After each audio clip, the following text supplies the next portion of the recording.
सुभ्रूविभ्रमचक्षुषे चक्षुषे सर्वलोकानां वेङ्कटेशाय मङ्गलम्। श्रीवेङ्कटाद्रिशृङ्गाग्रमङ्गलाभरणाङ्गये मङ्गलानां निवासाय श्रीनिवासाय मङ्गलम्।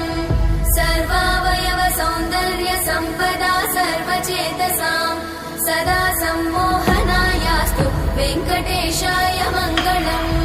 नित्याय निरवध्याय सत्यानन्दचिदात्मने सर्वान्तरात्मने श्रीमद् वेङ्कटेशाय मङ्गलम्। स्वतः सर्वविदे सर्वशक्तये सर्वशेषिने सुलभाय सुशीलाय वेङ्कटेशाय मङ्गलम्।